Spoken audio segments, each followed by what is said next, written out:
Hello everybody, Ben Rogers here, the Raptors Digest, here to react to the Raptors' 106-90 win against the Atlanta Hawks.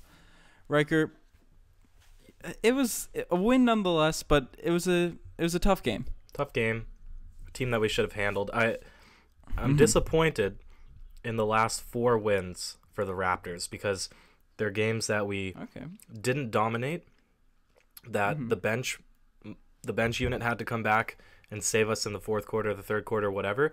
The starters have got to sluggish starts, and it's concerning from my perspective when we're looking towards making a push in the playoffs this season. And of course, the bench are going to be essential to us solidifying wins, but it's we're not even going to be in contention of any game if the starting unit doesn't at least come out and make the game close.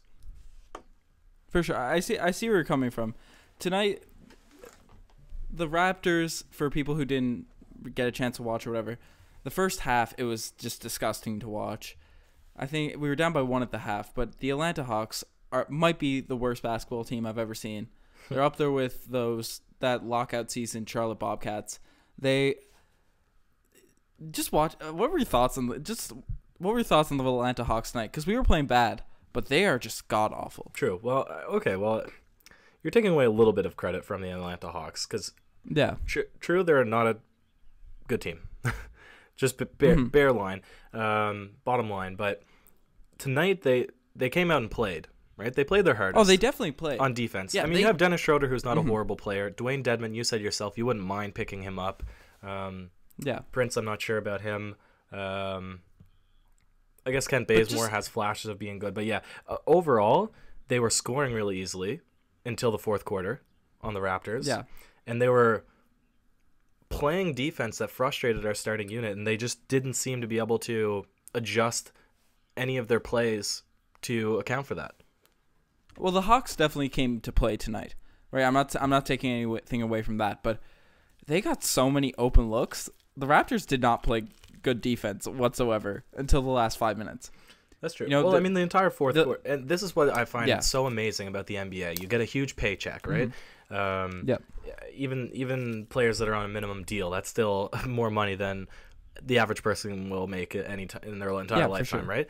So it's expected that when they get to the NBA, they stop trying as hard. But our bench comes out and full court presses, right? They put in the effort, and that's what we're going to need, that commitment from the entire team in order to be successful in the playoffs. But 100%. We put them out to start the fourth quarter like we always do. I think we were down 1 or it was tie game. I'm not sure. But we have Fred VanVleet, who was up, DeLon Wright, who was up, Jakob Poeltl with big blocks again, and it was just that energy that got us back into the game. And I was thinking, where was that the whole game? If they had to put on that pressure in the first 5 minutes of the first quarter, we would have had a 20-point lead and coasted for the rest of the game. Yeah, when the bench unit runs that full court press, it's a great sight to be seen. It's scary for the opposing team. Yeah, I think that could be a big asset in the playoffs.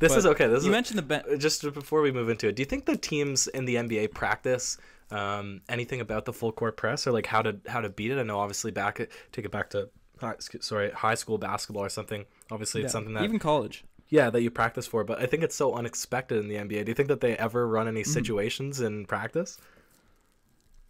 I don't know. You never see. It's a very rare thing to see a full court press or a full court trap, besides in late game situations. So I don't know. I'm sure they have strategy for it, and that's actually a good question. See if the bench unit could take advantage of that. Yeah. See if the coaches are ready. But you mentioned that the bench unit, no matter who's hitting what, Fred had a kind of a rough shooting night tonight, and you mentioned how great he was playing defensively, and the guys always bring the effort. They always bring a steadiness about them. They take on their leader, Steady Freddy, and they always bring the effort, the defense, and the ball movement. Yep. And then the shots are going to go in if you do that. Even if one guy's off, 2 guys are off, it's just going to work. Yeah. Well, it's just like that play late game where Yak had the huge block, right? And then they go on the fast break. Siakam tried to be a little unselfish, gives it back to Poeltl, who gets blocked as well on the dunk attempt, right? They get the rebound, swing it around, CJ Miles deep shot. It's like you said, the ball movement leads to open shots, and then they make it. And for sure, 100%. But that's almost the opposite of what we saw from Kyle Lowry tonight. And it's something that he's usually really, reliable in the regular season. His shot has been up and down this year, but in the playoffs, it's that unpredictability is kind of the thing that keeps hindering the Raptors, especially, from getting the respect and being able to handedly beat the Milwaukee Bucks and the Indiana Pacers in the playoffs. So, and Kyle Lowry really was frustrated and with his shot not going in tonight, getting that tech right before the halftime. So, what were your thoughts on Kyle? He was left scoreless in the first half. Yeah, I mean, he has those up and down games. I think that the flagrant foul or the clear basket foul was not as severe as perhaps what they made it out to be. At the end of the flagrant one they called at the end of the game. The one that took him out. But I don't know. You can probably speak to his performance a little bit better than I can. Yeah, no, Kyle Lowry, he's when his shot's not falling, I love Kyle Lowry. Like he's when his shot's not falling. When his shot's not falling. No, I'm just saying he's one of my favorite players of all time. But when his shot's not falling, he tends to take it out on the refs, on his teammate, just visibly frustrated. And that's one thing that really I find hurts the Raptors. Yeah, and we've seen it because we're in a close game with the Atlanta Hawks. So, that's true. Yeah, and I'd like to honestly, see that DeMar's been doing kind of the same this season in a couple of games as well, being a little more aggressive against other players. And it's not bad if we talked about this in previous podcasts, Russell Westbrook effect. Sometimes you got to do something to sort of energize or motivate your team. So you're kind of strategically picking up a technical foul or, sort of getting in a fight. But I don't think that that's really what the Raptors need to motivate them. I think just playing basketball, playing fundamental basketball is what gets the team going. And you're right. You're 100% right. Yeah. So, you mentioned DeMar does it a bit as well. It's okay to not have your shot falling. Obviously, no one's going to go, shoot 60% every game. That's how basketball works. But just don't bring the team down around you and show the leadership, right? Yep. But there's at the same time, go ahead. There's a point where Fred was the one who was bringing DeMar back, getting him, almost consoling DeMar with his frustration about his shot. And that's the thing we need from our best players. Mm-hmm. Yep. No, I totally agree. All right. Try to keep this podcast a little bit short tonight. We'll swing it there. I mean, there's more we could talk about, but that's fine. We got the win, ultimately. Don't need to pick it apart too much. Do you have a play of the game? 100% we got the play of the game. All right. Tonight's play of the day goes to Jakob Poeltl at the end of the game. Just when the Raptors were on a run, because they ended this game like you'd expect the Raptors playing against the Atlanta Hawks. They went on a 16-0 run the last 5 minutes, and then the Hawks scored a few buckets in garbage time. But the play that really stood out in those last 5 minutes was, I believe it was Plumlee on the Hawks, came in, foolishly tried to go in and dunk on Yak. Yak said no, sent that back with a mean, nasty block on that dunk at the end. And then he comes down, he gets the ball, he runs the floor, he's looking like Siakam out there, tries to dunk it, he misses the dunk, and it's like, oh, okay, that could have been a great play of the day if he finished that dunk. But no, the ball bounces out, ball gets swung to CJ 2 feet behind the 3-point line, splash. Big old tray ball. That's going to be the play of the day. That was just a super exciting part. Fred also had a lob to Siakam in the first half. That was pretty cool too. But no, that one wins the play of the day. All right, do you have an OGs in mind? Because I'll take the DeMar Carroll Gold Star Award right now. I'll give you a second to think about it while I'm giving the Gold Star. Yeah, well, not all plays can be the play of the day, and some just make you say OGs. We got a couple of OGs plays tonight. One from was actually tweeted at us from Twitter. Everyone go follow the Raptors Digest on Twitter. Nice. If you're listening to this pod. But OG's play of the day, CJ Miles. He was cooking. Wait. What's the handle? We gotta give respect to the person who. Oh, I'm gonna shout Yo Mama Coins. There we go. All right. Yo Mama Coins. The name is 2017, 2018 BC champs. Go follow him. Respect to that guy. But follow us as well.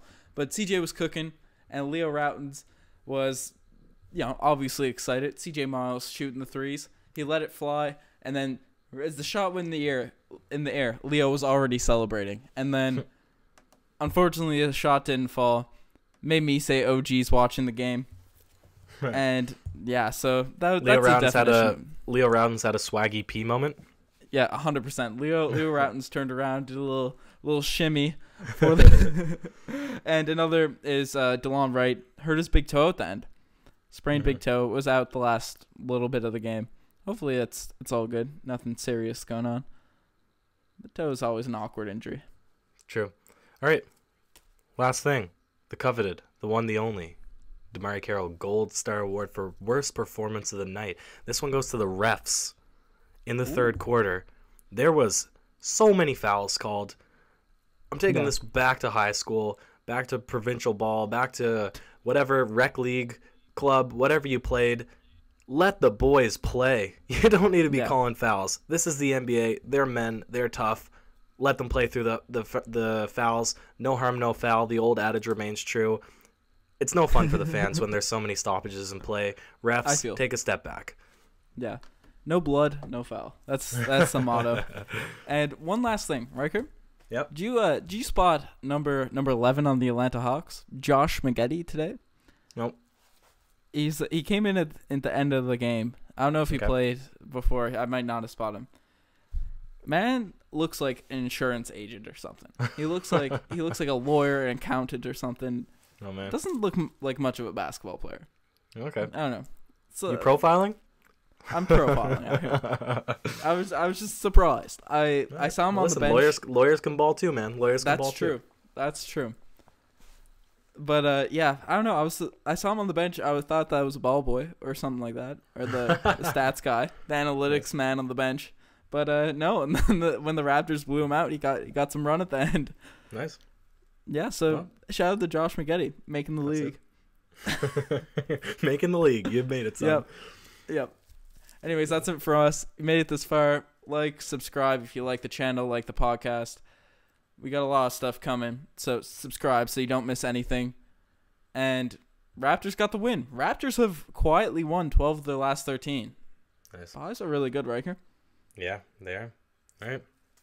Thanks, guys. Anyways, thanks for listening.